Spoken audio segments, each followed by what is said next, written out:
Bem, pessoal, vamos começar então. Meu nome é Adriano Rodrigues, eu sou instrutor da Aker, né, e vou apresentar aqui para vocês aqui é, as novas funcionalidades aí, o que está sendo incrementado dentro do nosso UTM, dentro do nosso Fire UTM.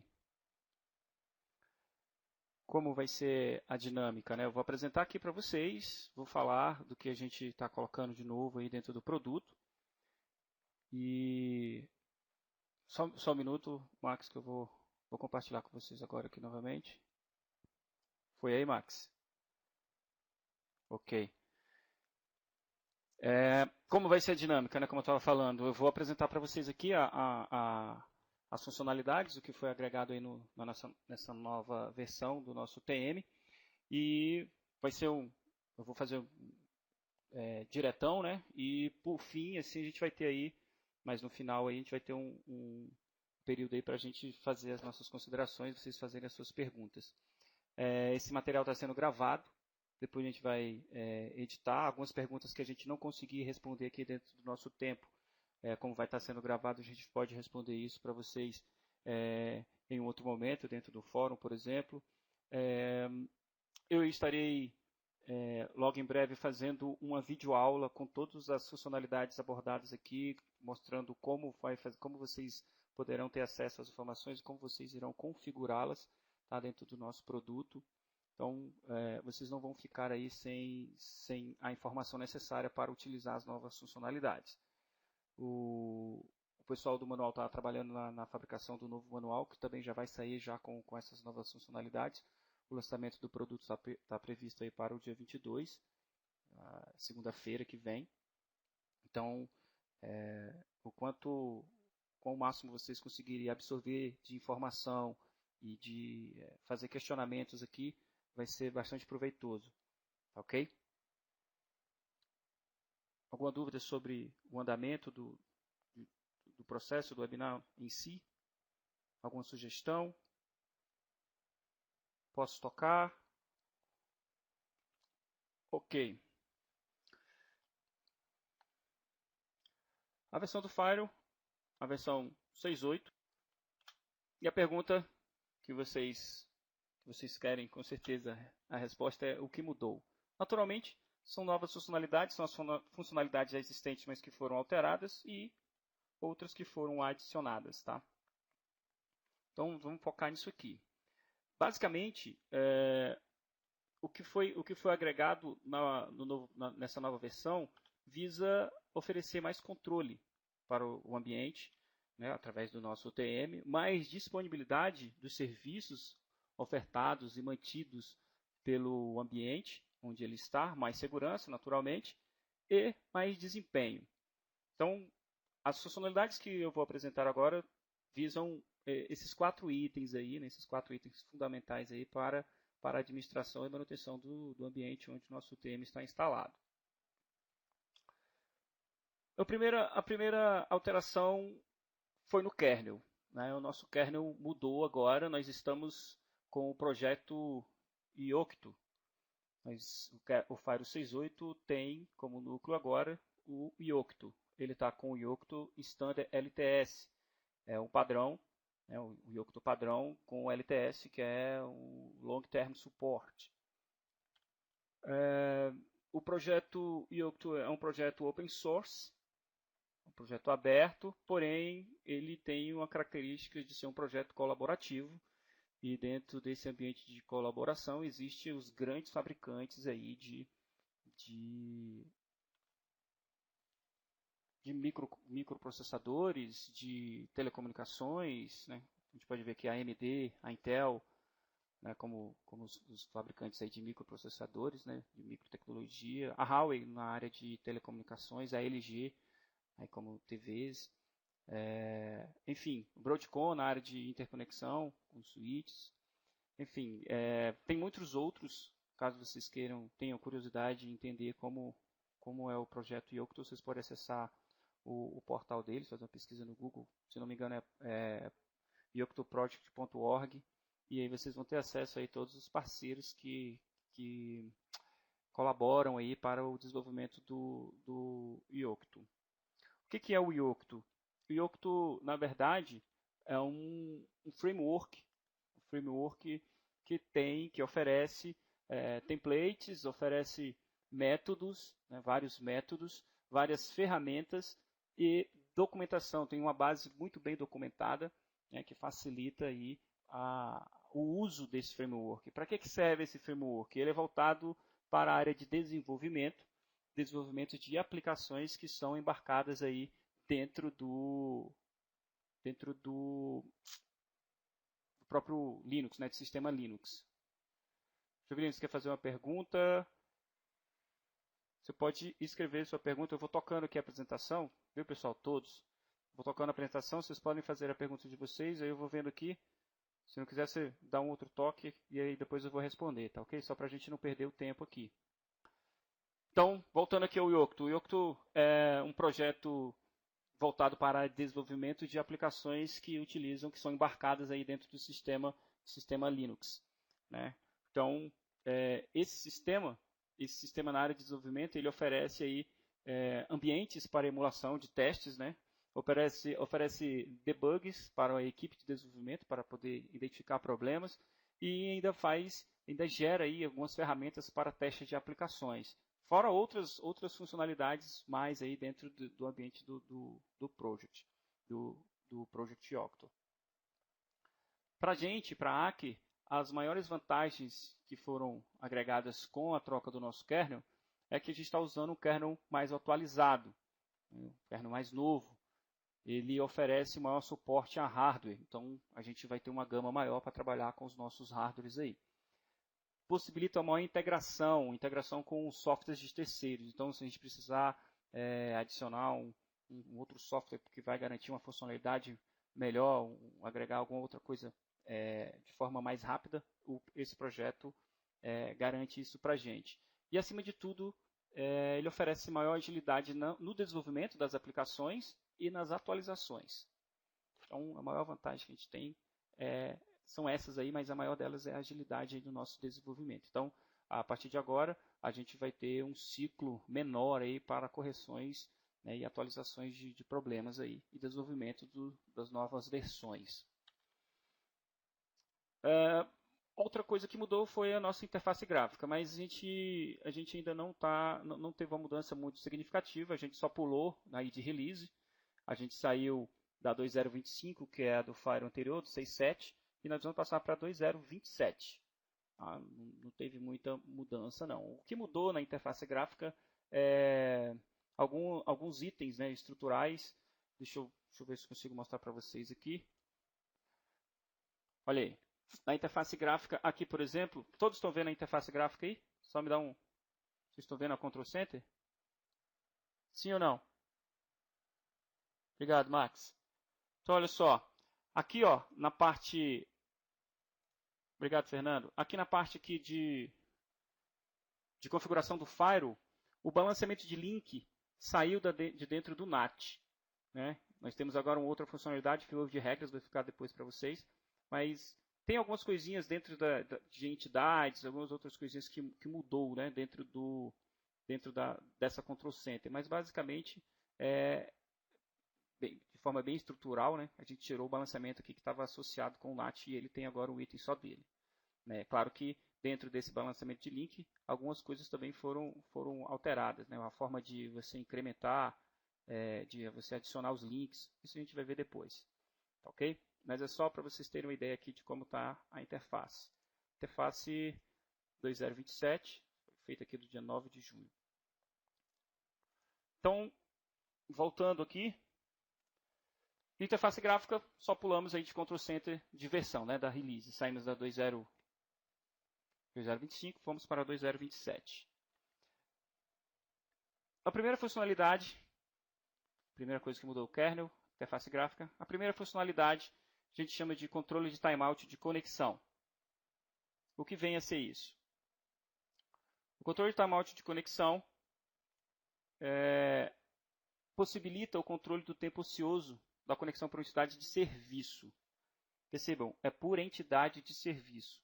Tá? Então, com isso, o que eu vou fazer? Eu vou mostrar para vocês aqui.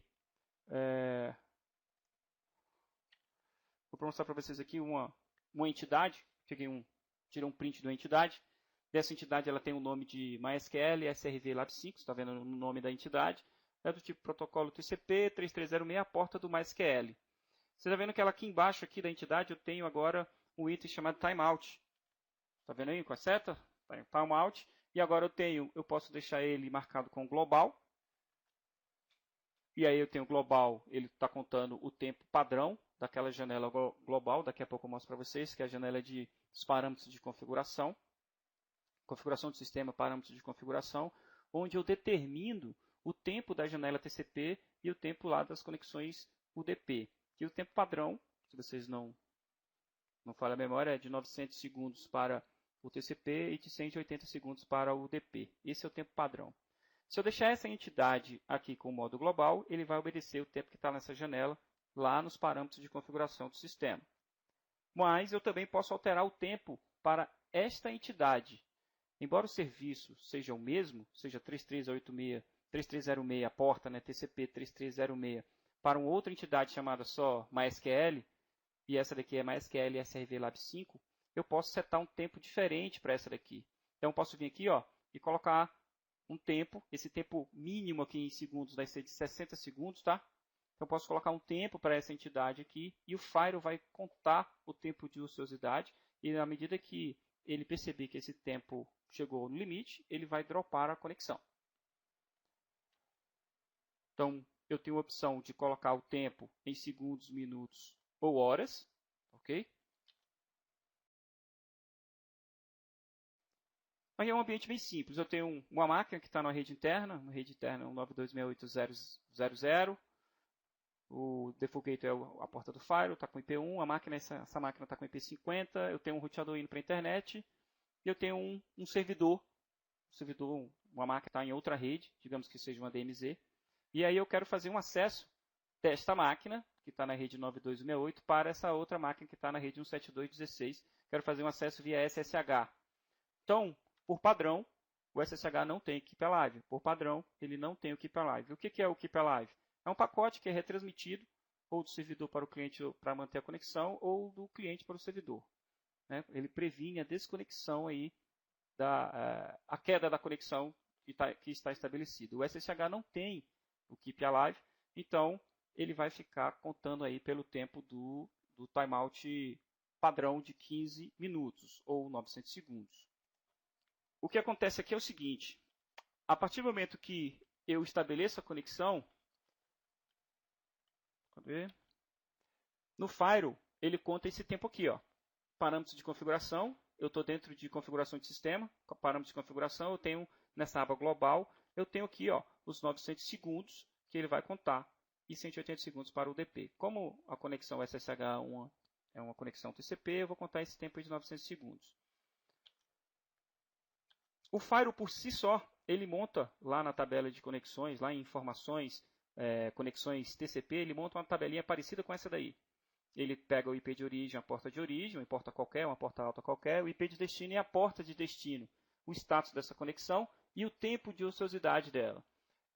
Essa funcionalidade de timeout de conexão vai trabalhar em cima de porta de destino e tempo de ociosidade. É aqui que ele vai fazer o controle. Uma informação importante: o mínimo de tempo é de 60 segundos para você colocar dentro da entidade. Dentro do Firewall, eu não quero que esse pacote funcione, que essa conexão funcione para esse servidor com um timeout tão grande, porque isso aí eu faço uma sessão, faço um comando e depois esqueço a janela aberta e essa sessão fica estabelecida lá dentro, consumindo minha memória e minha CPU. O que eu faço então? Eu crio uma entidade, também de SSH, mas eu coloco somente 1 minuto. 1 minuto de ociosidade, o Firewall vai dropar a conexão. Então, eu conecto e mantenho minha conexão ativa, fazendo comandos, ou então dou um toque lá e ele não vai dropar minha conexão.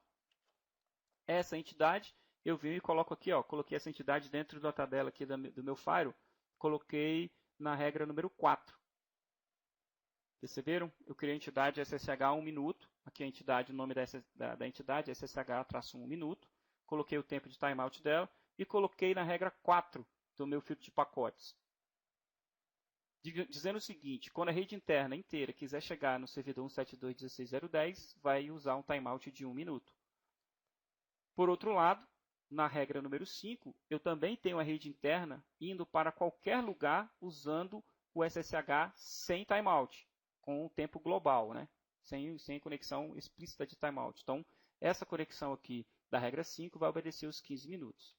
Só para finalizar aqui, o Firewall está aqui, ó, conexões TCP. Eu tenho uma conexão da máquina 192.168.0.50, conectando na porta do Firewall, ok? Na porta do Firewall eu não tenho timeout, eu estou com uns 15 minutos, né? E eu tenho outra conexão aqui conectando no 172.16.0.10. Essa conexão 0.10, ela irá cair caso eu deixe ociosa por mais de 1 minuto. Perceba que a conexão de cima aí, ó, ela ainda está ativa depois de 8 minutos e 22 segundos, ela continua ociosa. Ela só vai fechar depois dos 15 minutos. Então, essa é a funcionalidade de controle de timeout de conexões. Detalhe, é por entidade de serviço.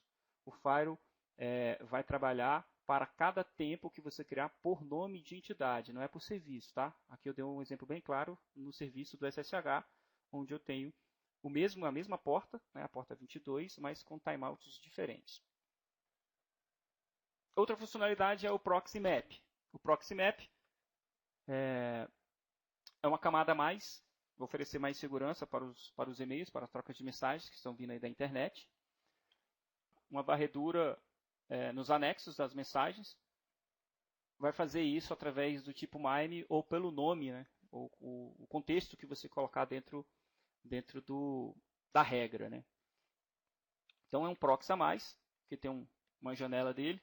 Então essa primeira janela aqui, na hora que eu crio a entidade e coloco o proxy map, ele abre o contexto do proxy map, da mesma forma que a gente tem isso dentro do proxy SMTP.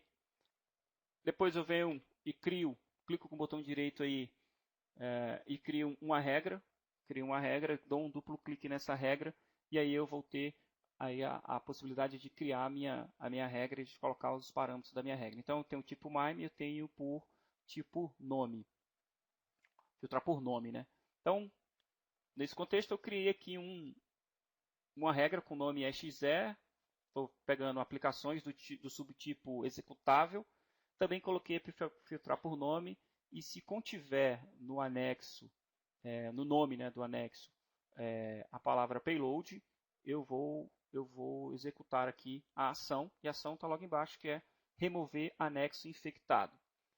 Isso significa que, se nessa regra o arquivo for um executável, digamos que seja payload.exe, se ele perceber esse anexo, payload.exe, ele vai dar match nos dois filtros, por tipo MIME e pelo contém. Logo embaixo a gente tem a ativação do filtro, somente se ambos são verdadeiros ou se qualquer um for verdadeiro. Então, no caso, ele daria match nos dois. Mas esse anexo é encaminhado para o engine do antivírus que você tem dentro do seu Firewall, e aí vai depender da licença que você vai ter dentro do Firewall. Se vai ser do Casper ou se vai ser do Clan AV. Mas, de qualquer forma, ele vai enviar esse anexo para o antivírus vai fazer a sua varredura, e se ele não encontrar nenhum arquivo malicioso, ele vai entregar esse e-mail para o destinatário. Se ele encontrar alguma coisa que esteja colocando o arquivo como infectado, ele vai remover o anexo infectado. Também tem a opção de remover o anexo. Se ele der match e o nome for payload.exe, ele vai remover o anexo e nem vai subir em antivírus. Ok? Então, eu venho aqui e depois eu só determino qual vai ser o meu antivírus. Coloco aqui o meu antivírus local. Ok? Aqui eu posso permitir anexos mal formatados, ignorar os erros e fazer a conexão com o servidor usando o SSL. Bem padrão essa conexão. Outra funcionalidade que incrementamos no nosso TM68 foi a possibilidade, o suporte à autenticação para ambientes que utilizam o Citrix e o Terminal Service.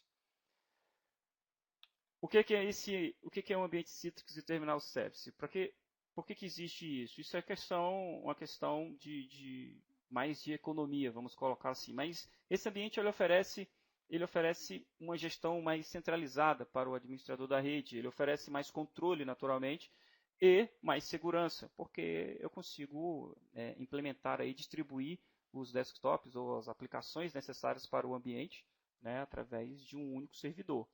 Naturalmente, esse é a melhor característica aí para os empresários aí, né, que estão nos escutando, é a questão do menor custo. Eu evito comprar desktop para todo um ambiente, para toda uma rede, até porque a vida útil hoje, a vida média de um hardware é de 3 anos. Então, isso aqui, com esse ambiente, me favorece bastante que o custo é bem reduzido. Eu preciso investir apenas no servidor. E se a minha rede cresce, meu servidor não aguenta mais, né, o volume da rede, eu posso simplesmente comprar um outro servidor e fazer cluster, né, e torno a rede escalável. Isso garante menor custo. E esse custo tanto é para a implantação do sistema quanto para a manutenção. Porque a ponta remota, o usuário, ele vai ter apenas um terminal burro, onde vai ter um dispositivo que acesse essa rede e que provenha aí o acesso às suas aplicações, ao seu desktop que ele precisa trabalhar. Anteriormente, nós não conseguimos dar a distribuição necessária dos perfis de acesso para o ambiente com o Terminal Service ou com o Citrix. Aqui eu estou colocando uma imagem para a gente entender aqui, fazer um entendimento melhor de como é esse ambiente. A funcionalidade é suporte e autenticação para ambientes Citrix e Terminal Service. Aqui eu tenho um firewall conectado aqui na internet. Eu tenho 2 servidores. Deixa eu falar antes aqui o que é isso. Eu possibilito a autenticação dos usuários associando aos seus respectivos perfis de acesso. A gente não conseguia fazer isso. Isso a gente faz através do Hacker Client. E o Hacker Client com opção de autenticação de múltiplos usuários por IP. Voltando ao ambiente agora. Então eu tenho o firewall, eu tenho 2 servidores, eu tenho aqui os usuários, né? Alguns usuários aqui que estão conectados aí com esse servidor. Esse servidor é um Citrix MetaFrame, que é o nome da aplicação para o ambiente Citrix, ou um terminal server, ok? Na Microsoft Terminal Service. Aqui no outro servidor tem um AD, naturalmente outro firewall. Nas pontas dos usuários eu tenho terminais, terminais burros, utilizando sei lá, um thin client, por exemplo, uma tecnologia que possibilita aí o acesso ao terminal server. Esses usuários, eu vou chamar de AA, BB, CC, DD. Esses usuários são membros do domínio, lá do controlador de domínio, são membros do AD. Vamos comprovar isso aqui, ó. Aqui eu estou fazendo a lista dos usuários do domínio, aí estão os meus usuários. Aqui também eu tenho um usuário EE e tenho outros usuários também aí listados. E eu tenho aqui, para fazer o funcionamento aqui, eu tenho que ir dentro do servidor, para que essa funcionalidade realmente funcione, eu tenho que ir dentro do servidor e eu tenho que fazer a instalação do Hacker Client. Durante a instalação do Hacker Client, na hora que eu chegar nessa tela aqui para selecionar os recursos, eu vou ticar aí nesse X, né, permitindo o suporte à autenticação de múltiplos usuários por IP. Quando eu faço isso, ele vai permitir, vai ser instalado o suporte à autenticação de múltiplos usuários por IP, né, com a instalação do Hacker Client neste servidor. E aí eu possibilito que seja habilitado esse protocolo por usuário. Está delimitado aqui. Eu deixo início automático, final automático, coloco o IP do meu firewall, faço a descrição breve aí, coloco o IP, marco o protocolo para o usuário, naturalmente. Aqui dentro de informações de acesso, eu deixo o logon do sistema. E em permissões de acesso, eu deixo global. Eu marco global e aí está pronto a minha configuração do meu servidor, né, que vai distribuir aí os desktops, que vai fazer a distribuição para os usuários. Do lado do firewall, naturalmente, eu tenho que abrir aí, tenho que criar uma entidade com o autenticador para poder fazer a integração do firewall com o controlador de domínio. Então, eu coloco o IP, coloco um nome, coloquei um nome para o meu controlador de domínio, Active Directory. Ele tem um IP aí, 172.16.0.3, coloquei uma senha, isso aí é tudo padrão. Aqui, se eu clicar no botão avançado, ele vai abrir essa outra parte aqui, que já é uma mudança. Como eu falei, algumas coisinhas mudaram aí dentro de algumas entidades, né? Essa mudança aqui me permite aumentar ou diminuir a quantidade de entradas que essa entidade, que o firewall vai fazer dentro dessa entidade aqui. São entradas de autenticação. Evita que o firewall vá novamente consultar o agente lá que está dentro do controlador de domínio para verificar se o usuário é ou não do domínio. Então, uma vez autenticado, ele guarda e ele tem um tempo limite aí para ele fazer esse cache. Isso aqui visa prover maior desempenho na questão das autenticações do usuário. Naturalmente, dentro do meu controlador de domínio, eu tenho que estar integrado com o Fire, então eu tenho que instalar o agente de autenticação. Isso aí é o procedimento padrão, você já conhece. Então, Fire integrado com o AD, Six Metafei, meu terminal serve com o Hacker Client instalado e apontando para o Fire.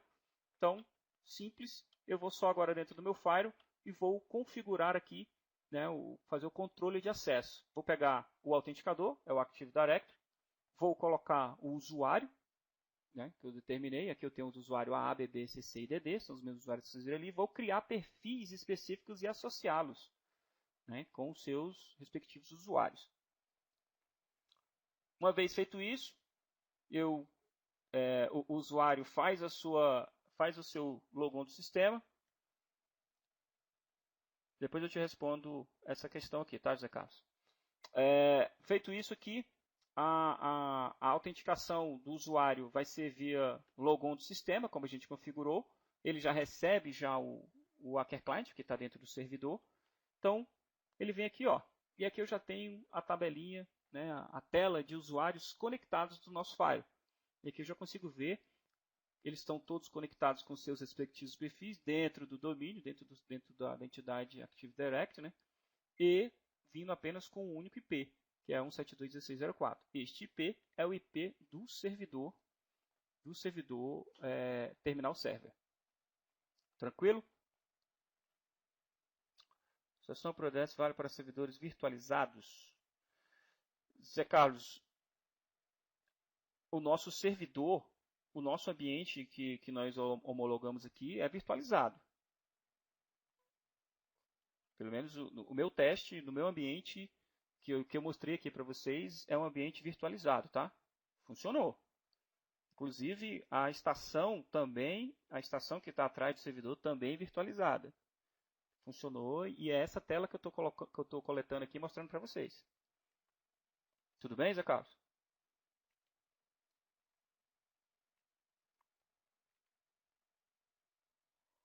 Ok. Ok.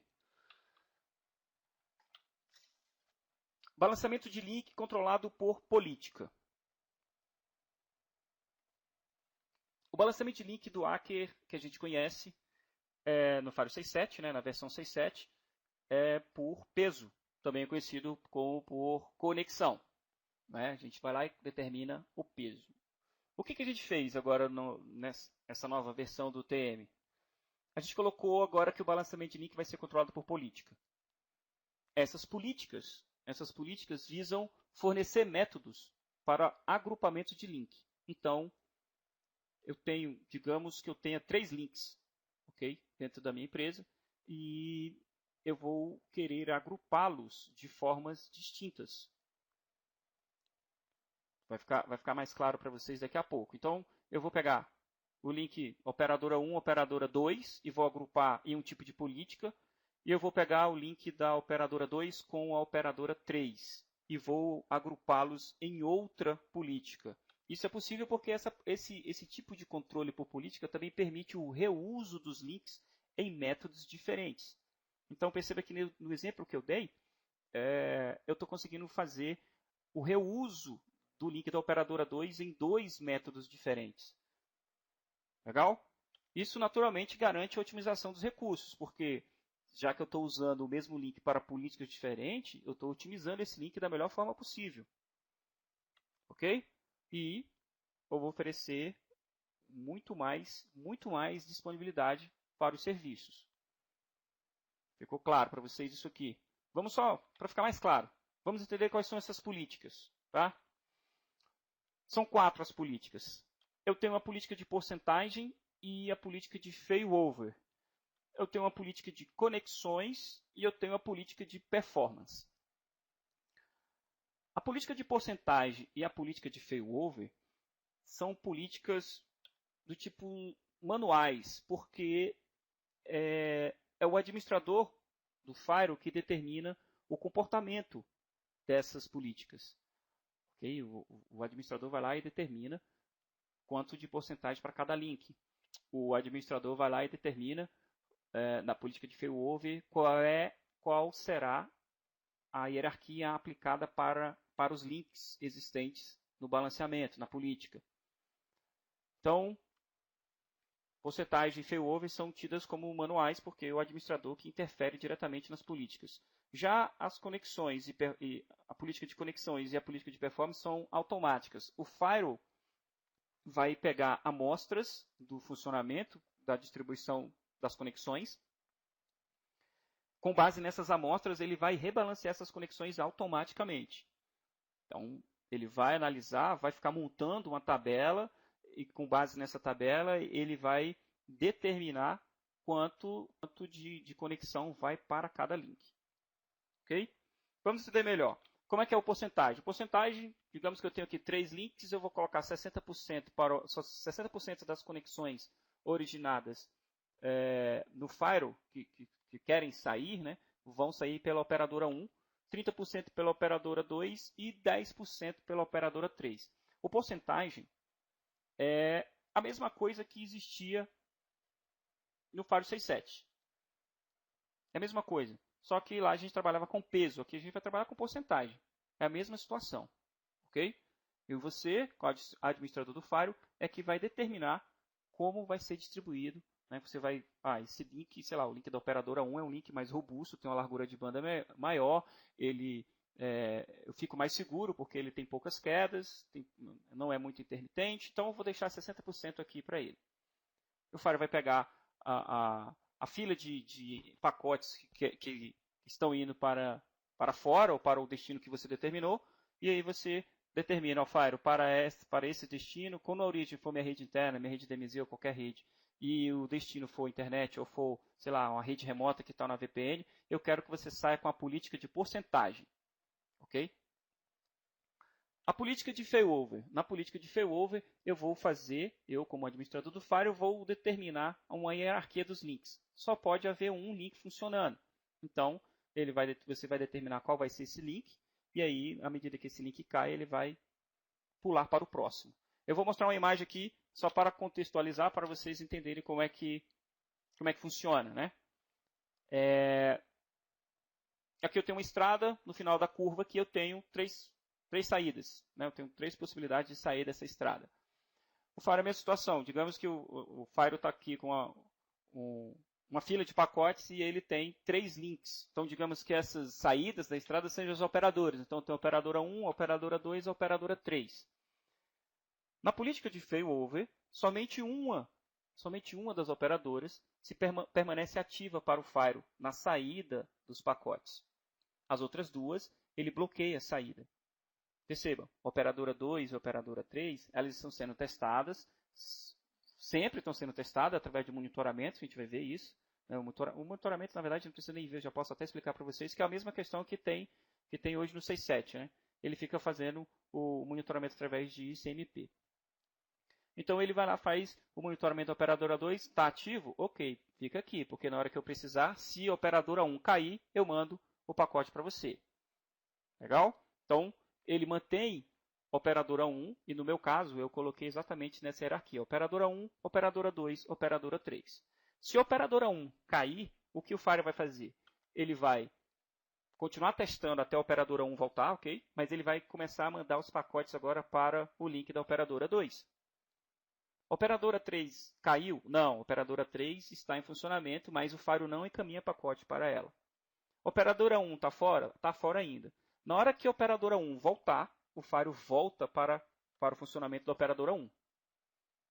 Se a operadora 1 voltar, ele volta. Ok? Ele não permanece lá na operadora 2, não. E aí, se a operadora 1 está fora, não voltou ainda, e a operadora 2 cai, que é horrível, né? Está com 3 links, já perde 2, fica horrível. Mas se porventura cair também, eu passo agora o fluxo para a operadora 3. É assim que funciona a política de balanceamento de failover. Essas 2 primeiras são manuais. Hein? Percebam que vocês têm que interagir com o firewall para ele poder fazer a distribuição, você que determina. No de conexões, eu vou mostrar uma outra imagem para contextualizar, para vocês entendam como é o funcionamento. Tá? A imagem aqui é de um controle de saída de água, de fluxo de água. Então, imagina que você tenha a torneira, aí você tem 3 mangueiras conectadas e você abre essa torneira no máximo aí. Então, o fluxo da água vai ser distribuído. Não leve em consideração os controles, tá? O controle aí ele está abrindo ou fechando. Não leve em consideração esses controles. Os controles são manuais. Digamos que eles estejam todos abertos, tá? Esses botões amarelos aí estão todos abertos. E aí você abre a torneira com fluxo máximo. O que vai acontecer com a água? Ela vai ser distribuída igualmente para as 3 mangueiras, caso as mangueiras, as 3 estejam abertas lá na ponta. O fluxo de água vai ser mantido de forma igual, ok? No nosso sistema aqui, eu vou dizer que essa mangueira é operadora 1, essa aqui é operadora 2, essa aqui é operadora 3, para vocês entenderem. O que o Firewall vai fazer? Se os 3 links estiverem ativos, se os 3 links estiverem ativos e ele tiver um fluxo de saída para a internet, ele vai, e esse fluxo estiver balanceado, em caso do link PPPoE, mesma coisa. Aí é só questão de configuração do link PPPoE dentro do Firewall. Na hora que o Firewall perceber que ele tem que balancear as conexões para as três operadoras, ele vai distribuir igualitariamente o fluxo para as 3. Ele vai começar distribuindo, né, ele vai usar o cálculo dele, vai começar a distribuir igualitariamente aí o fluxo para as 3 operadoras. Em determinado momento, uma operadora pode ficar com maior banda, com maior percentual que a outra. E aí volta aquilo que eu falei, né? Ele de tempos em tempos, ele vai montando a sua tabela e aí ele percebe, digamos, que a operadora 3 ficou com 46% e as outras ficaram aí com pouco fluxo. Ele vai lá e percebe, opa, os 3 links estão ativos, mas tem uma que está saindo mais. As novas conexões que vierem, eu vou distribuir para a operadora 1 e operadora 2, para ficar novamente igualitário. A tendência é sempre ele manter o fluxo igualitário nos 3 links. Se porventura a operadora 1 cai, ele vai ter somente 2 links e aí o fluxo ele vai distribuir, mais uma vez, tentando manter aí sempre de forma igualitária. Já adiantando perguntas que foram feitas aqui, em apresentações dessa mesma imagem aqui para o nosso público interno, esses percentuais de distribuição ficam dentro de eventos, tá? Vocês vão conseguir ver como é que ele está distribuindo, como é que está sendo a distribuição aí pelos links, tá? Ele vai mostrar para você quanto que está e de tempos em tempos ele vai lá e mostra isso nos eventos. Mais uma vez, se o link da operadora 2 cair, por exemplo, ele fica só com a operadora e coloca 100% desse fluxo para a operadora 3. Tranquilo? Perceba que ele faz isso de forma automática, tá?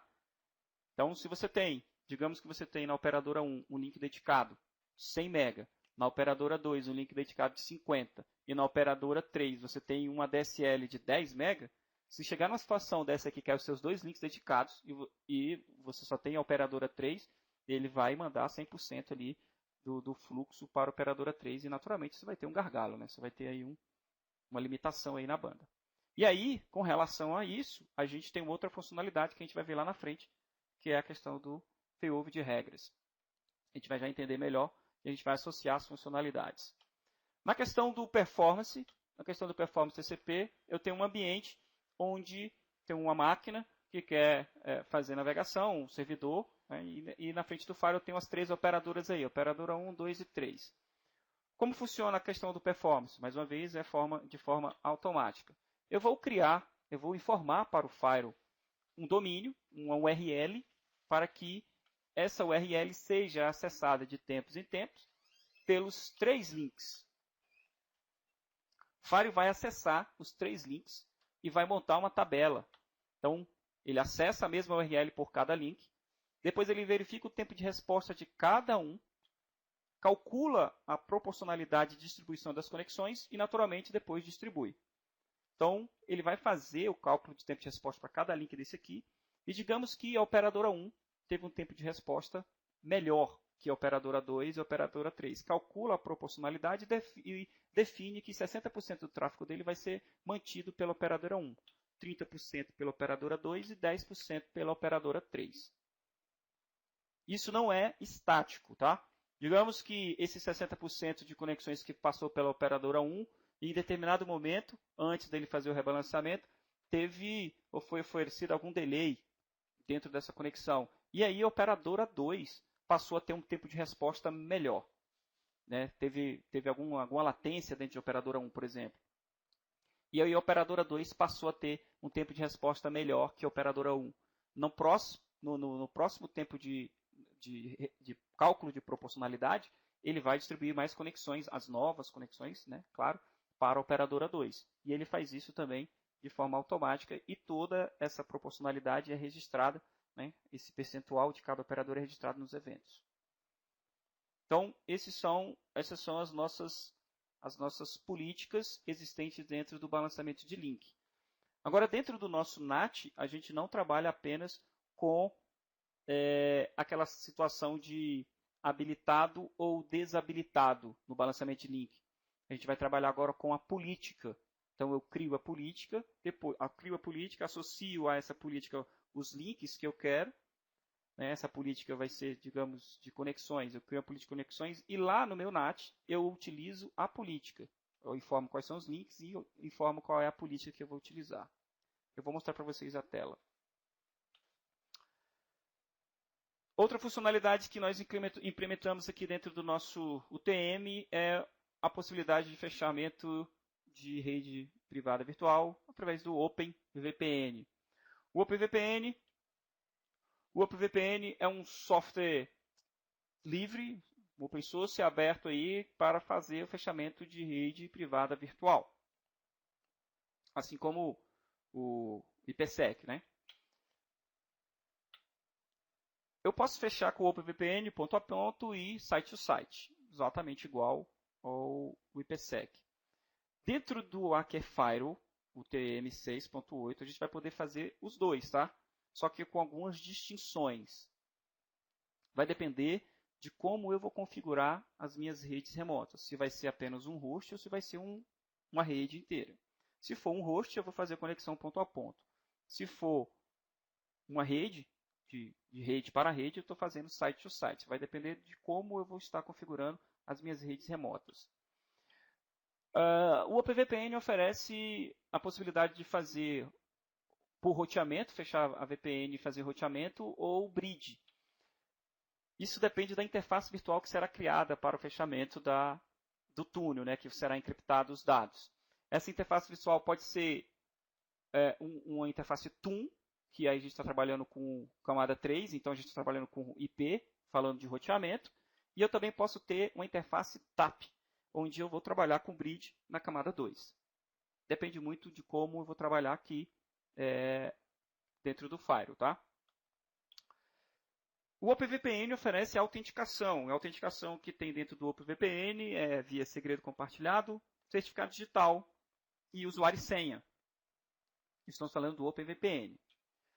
Dentro do Akerfire TM68, nós vamos trabalhar, mais uma vez, né, relembrando, pode ser ponto a ponto ou site to site, vai depender de como a gente vai configurar as redes remotas. Mas a gente vai trabalhar com roteamento, ou seja, a gente vai trabalhar com a interface TUN e a nossa VPN vai ser fechada com segredo compartilhado.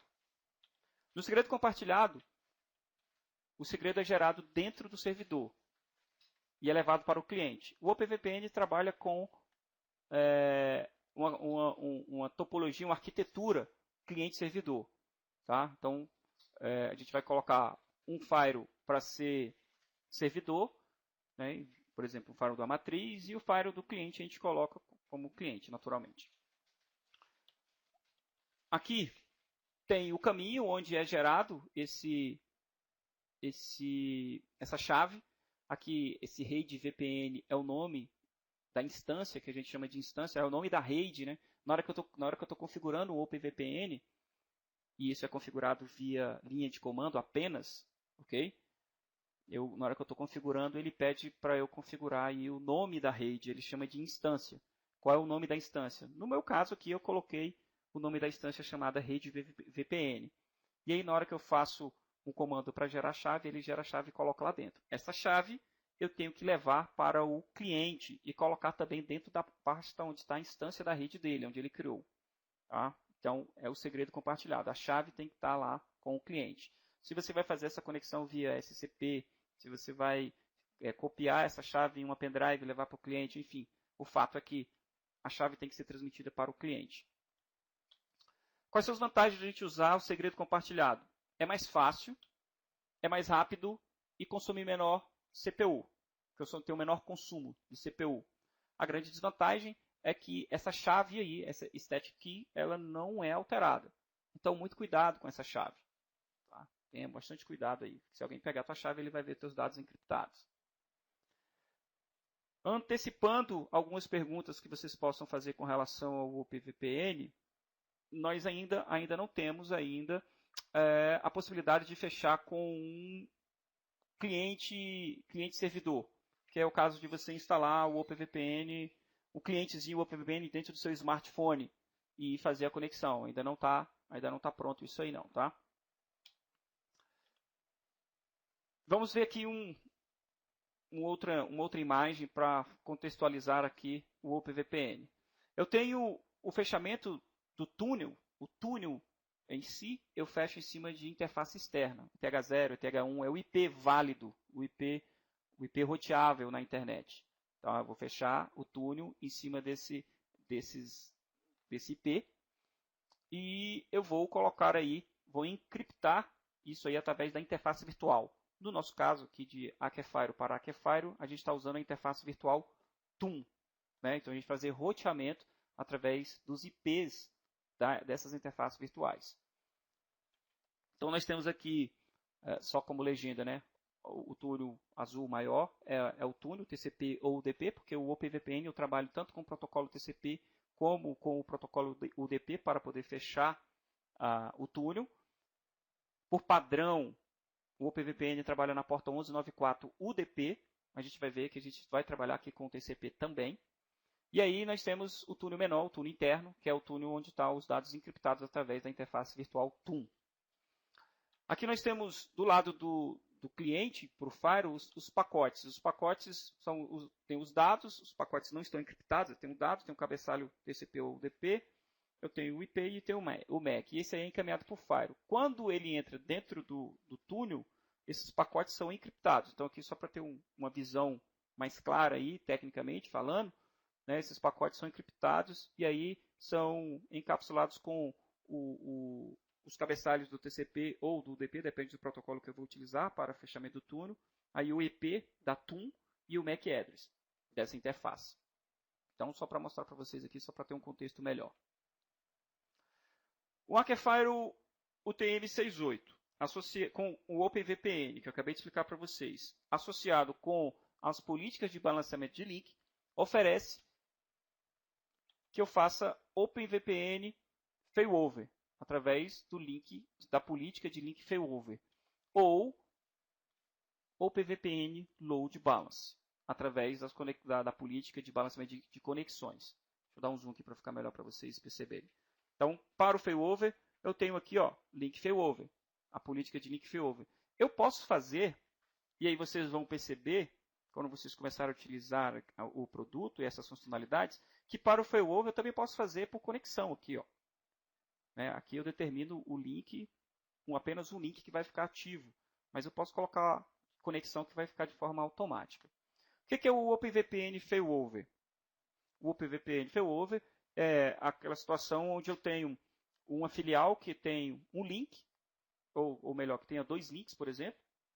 Essa filial tem 2 links e está se conectando com a matriz e esse link principal da filial cai. Então, o Fire vai fazer a política de failover no link alternativo e aí ele vai fechar o OpenVPN através desse link alternativo com a matriz. Vamos ver como é que seria. Mais um ambiente aqui. Aqui eu tenho a matriz com 2 links e a filial, a filial com um link aqui para a nuvem. Ok? Do lado da matriz eu tenho um desktop, eu tenho o firewall da matriz, eu tenho aqui a rede conectada e eu tenho dois links. Eu tenho a operadora 1 e eu tenho a operadora 2. Do lado da filial, eu tenho a mesma coisa, um desktop, eu tenho o firewall, a rede da filial e eu tenho uma operadora X qualquer.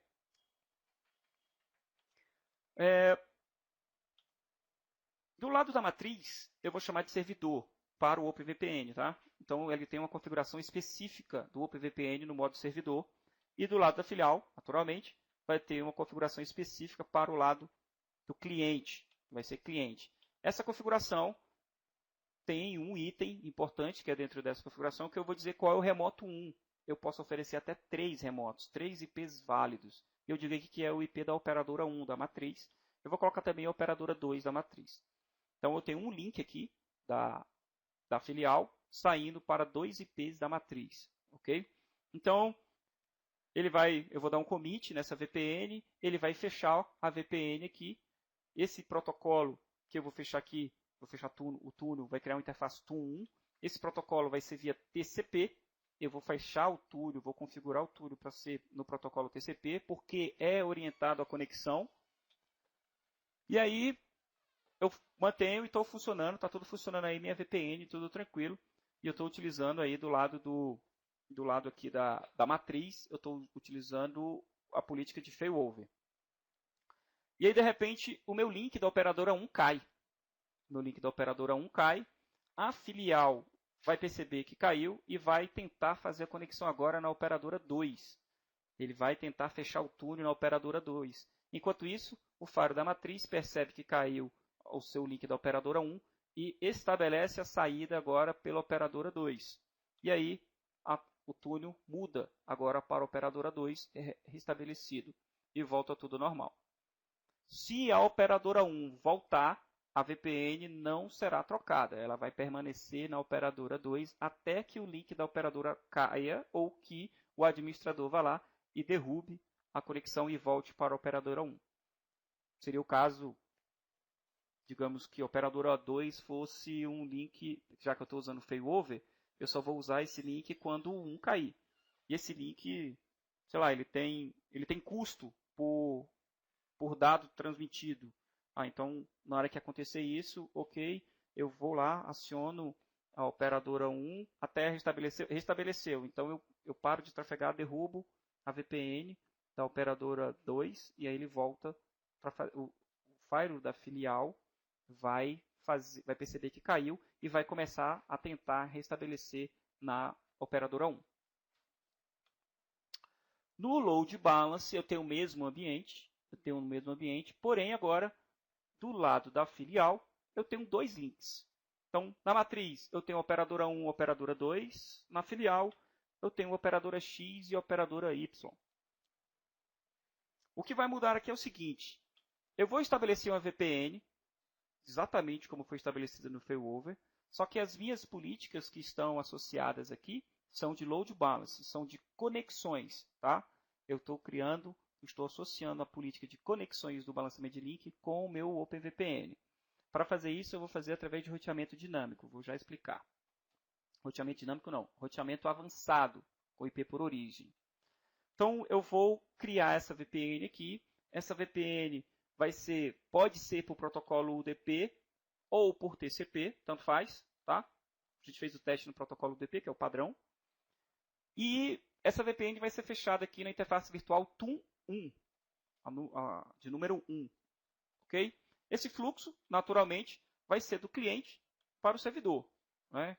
E, claro, que ele vai saber devolver o pacote também por dentro do túnel aí. Porém, para que eu faça o load balance, eu preciso de um outro túnel. E para que eu faça outro túnel, agora o firewall da matriz também vai funcionar como cliente. Está escrito errado ali. E o firewall da filial vai ter que funcionar como servidor.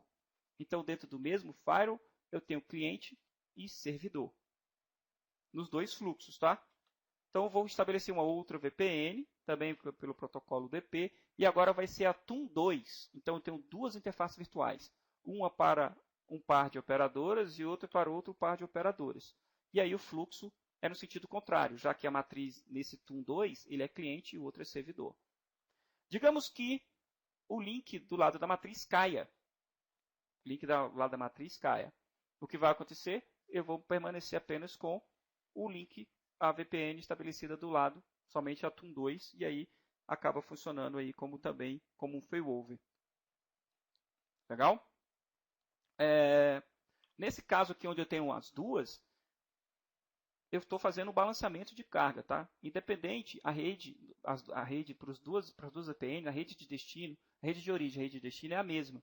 Então, independente por onde está saindo o pacote, o destino vai sempre chegar lá criptografado. Então, eu consigo fazer esse balanceamento de carga dentro das interfaces.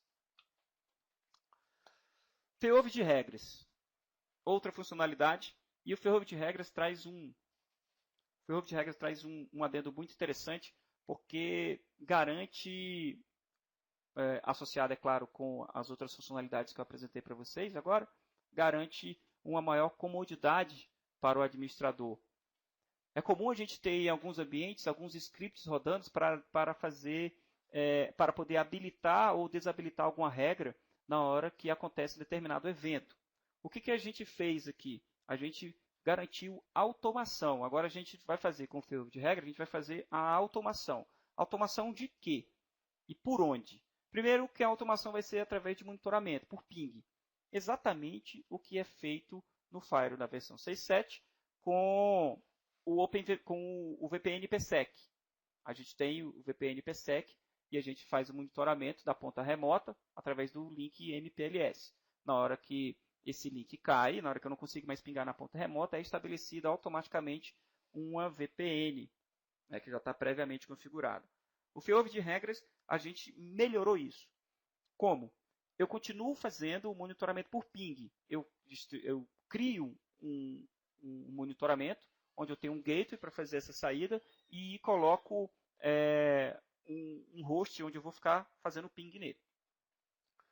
Eu vou trabalhar com Tunis e PSEC, através do failover de regras. Eu trabalho com regras de filtragem, eu posso habilitar e desabilitá-las, e eu posso trabalhar com conversão de endereço. Então, no VPN failover, a gente só tinha as regras de Tune e PSEC. Agora a gente implementou as regras de filtragem e a conversão de endereço. Então, aconteceu de eu não conseguir pingar mais no determinado IP dentro da minha nuvem MPLS e eu quero que desabilite determinada regra de NAT para que não saia mais por aquele link, agora tem que sair por outro link. Eu quero que desabilite a regra de filtragem que não tinha QoS e habilite uma regra agora, porque já que o link é menor, o link que vai sair, eu quero que habilite uma regra que tenha QoS. Então, eu garanto aqui uma automação muito prática, que garante maior agilidade e mais tranquilidade aí na administração do ambiente. Deixa eu mostrar para vocês a tela. Aqui é o monitoramento. Então, eu posso colocar um nome para esse monitoramento exatamente igual, e o monitoramento é exatamente igual o que já existe já no Firewall 6.7, tá? Eu determino qual vai ser o gateway e qual vai ser o IP que eu vou pegar através desse gateway, tá? Uma vez que esse verificador não esteja mais pingando, eu vou fazer a ação. E aí que eu venho para a aba de failover de regras. Na aba de failover de regras, eu estou dizendo aqui que a minha ação, minha última coluna lá, tá? A última coluna ali na direita, eu vou dizer que eu vou desabilitar. O que eu vou desabilitar? As minhas regras de filtragem, minha regra de filtragem número 2 e minha regra de NAT número 2. Tá? Então, isso aqui vai acontecer. Eu posso colocar uma outra regra com o mesmo monitoramento, dizendo que desabilita a regra número 2 e habilita a regra número 1, sei lá. Entendeu? Aí vai ficar a critério de vocês. Percebam que as regras que estão aqui para VPN, tá? Isso aqui tem que ficar bem claro para todos, não está relacionado com o OpenVPN. Isso aqui é só para VPN e PSEC. Tranquilo? Até porque o OpenVPN não é configurado aqui na interface gráfica. É só configurado através de linha de comando. Então, a gente tem aqui a possibilidade de criar, habilitar e desabilitar regras de VPN e PSEC, regras de NAT e regras de filtragem. Lembrando que tudo isso é mediante ao monitoramento por ping. Vamos seguir. A gente já adicionou essas duas colunas, como já falei. Vamos seguir aqui. NTOP. O NTOP é um analisador de tráfego, é um produto aí aberto, né? A gente associou isso dentro do Firewall. E ele veio aí com o intuito vai fazer análise de protocolo, vai fazer por protocolo, por hosts, e vai gerar diversos gráficos online, né? Esse é o intuito aqui máximo dentro do nosso Firewall. Você vai ter acesso ao NTOP através de comando, você vai dar vai lá dentro do SSH e você vai dar o comando para ele subir, e aí você vai ter acesso a informações, né, assim, online, tá? Você vai ter acesso às informações online do que está acontecendo ali dentro do teu Firewall. Então, eu separei algumas telas aqui, né, para mostrar para vocês a capacidade do NTOP e as informações importantes. Tem várias outras informações, tá? Primeiro, eu coloquei aqui os Top Flow Talks. Aqui eu consigo ver quais são os IPs, o IP que está gerando o tráfego e qual é o URL que ele está indo, né? Então, qual o IP que ele está saindo aqui. Eu consigo ver aqui os protocolos. Então, nessa tela aqui, 42,5% do fluxo está sendo para o protocolo HTTP, 5,9% SSH, IPsec, eu tenho 5,9% também. Então, aqui eu tenho uma visão mais ampla do que está acontecendo na minha rede no momento que eu estou olhando, tá? Isso aqui ele é on the fly, você até tem uma API, mas isso no momento não vai ser utilizado, onde você gera essa API do NTOP e manda ele guardar as informações do terminal local para você gerar relatórios. Aqui a gente só consegue ver no momento que está gerando, é só uma foto, tá? Aqui eu tenho outra tela, que é a lista dos hosts. Então, eu consigo ver aqui algumas informações de tráfego, por exemplo, qual o throughput de cada host. Eu consigo delimitar qual host que está consumindo mais banda do meu link. Então, informação também importante aqui para a gestão do ambiente. Tem um outro aqui que são os fluxos ativos, né? Qual é a aplicação, qual é o protocolo, qual é o cliente, qual é o servidor, a duração dessa conexão, né? Se é o cliente do servidor, eu consigo ver throughput, total de bytes acumulados, né? que tá sendo utilizado. E isso aqui eu tenho para todo o ambiente, tá? Então, com o NTOP a gente garantiu aí maior quantidade de informações para a tomada de decisões aí no ambiente. Com isso, finalizamos aqui os assuntos previstos para essa videoaula. Caso você tenha gostado, por favor, dê um like aqui no nosso canal. Fique à vontade para distribuir esse conhecimento. Quanto mais pessoas tiverem essas informações, melhor será para todos. Caso tenha também alguma sugestão, entre em contato aqui com nossos canais de comunicação ou diretamente no nosso portal www.acom.br. Até a próxima!